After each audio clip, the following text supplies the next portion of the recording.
Welcome, fellow travelers. Welcome to all who have journeyed this path for a while. Welcome to those who are new to the path. Welcome to those who are not sure where the path lies. Welcome to new visitors and to old friends. Welcome to the young at heart, to those of all ages and colors, all orientations and gender expressions, all abilities and cultures and opinions. Know that you are welcome here, no matter what. For this is God's house, and all may enter here. Welcome to everyone. We hope that you find peace and uplift in our worship.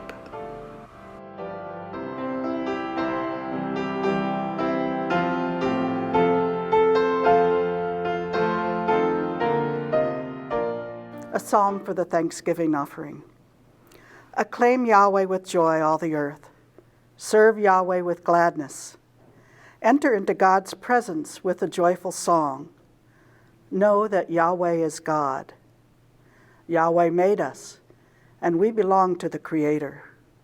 We are God's people and the sheep of God's pasture. Enter God's gates with thanksgiving and the courts with praise.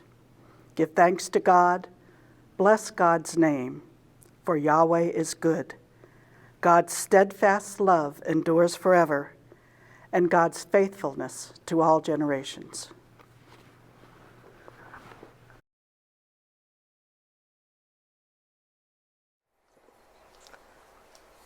I graduated from college. I celebrated with friends and family. And then, later that night, I was busy packing for the school mission trip to Romania. With my bags packed and running on little sleep, I flew out early the next morning to join my peers on our mission project in the hill country of Romania. After over 12 hours of flying, I arrived in Bucharest and was transported by van to where my group was, in the small country village in the Carpathian Mountains. I arrived and was welcomed to the home of Nikolai and Dika. They were Romani shepherds who lived in the Transylvanian region of Romania. They lived with their 4 children in a small home that had electricity but no running water and no bathroom.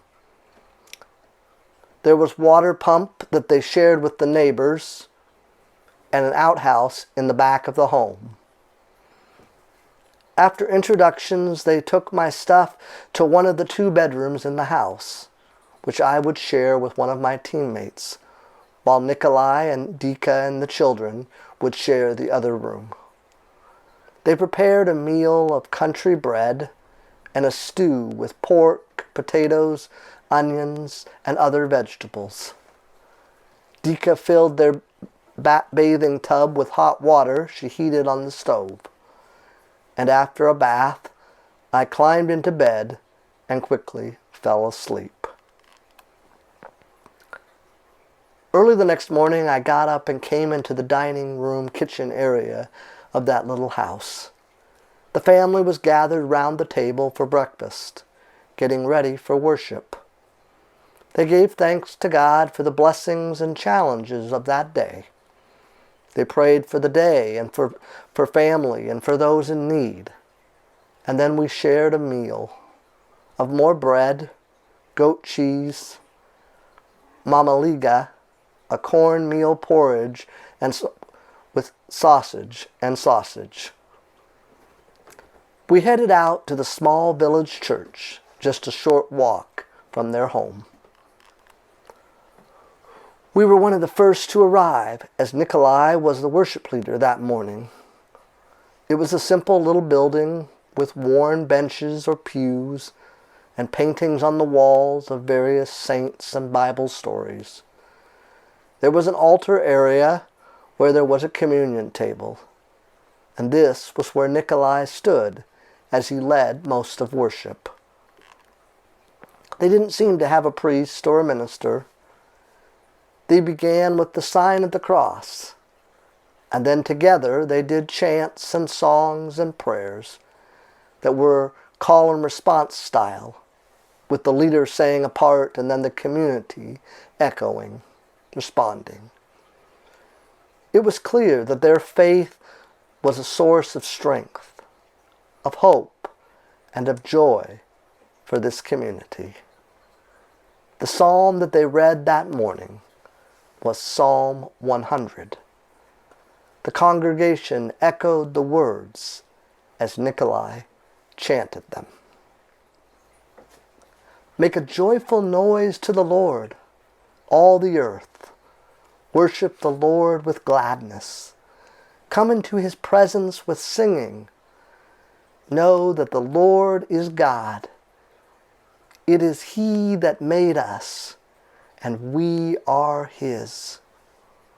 We are his people, and the sheep of his pasture. Enter his gates with thanksgiving, and his courts with praise. Give thanks to him. Bless his name. For the Lord is good. His steadfast love endures forever, and his faithfulness to all generations. Psalm 100 is one of the most well-known psalms of praise and thanksgiving. Many believe it may have been commonly used in worship as people moved through the gates of the temple into the temple courts, where they sought to encounter the presence of God. It may also have been used by those in difficult times, in times of exile and struggle, as a call to stay in that relationship with God, even in the challenges of life. A reminder that God's steadfast love was with them always.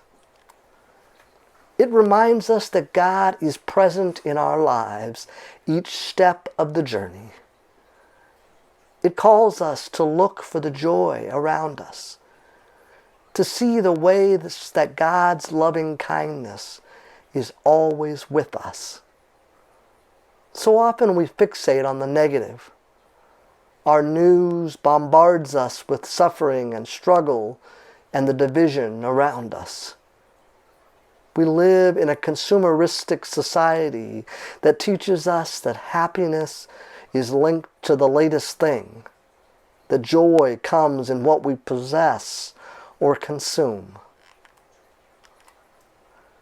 As we come into that presence of God, this psalm invites us into a different way of being in the world, a way of worship. And worship is more than just something we do on Sunday mornings, but it's a way of living in the world, where we recognize that we are interconnected to each other and to God, where we recognize the sacredness in each other. It calls us to live in harmony of loving God, neighbors, and ourselves. It calls us to treat life and the lives and creation around us as sacred.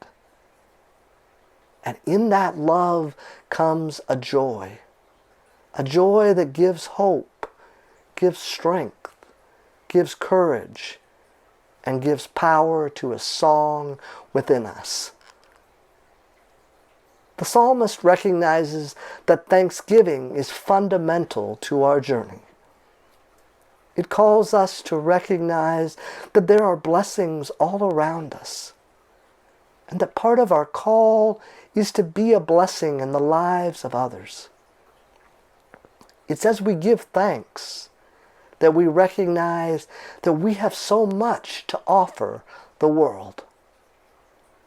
Thanksgiving helps us to see that we are not powerless, but we have the power together to change the world. Worship refocuses, renews, refreshes, and restores us, calling us back into the world to the work of love. At Hood River Camp this week, one of my favorite things about their church was above the doors going out of the parking lot, it says Servants Entrance. Those words echoed in my heart each time we wrestled with what it meant to love our neighbors.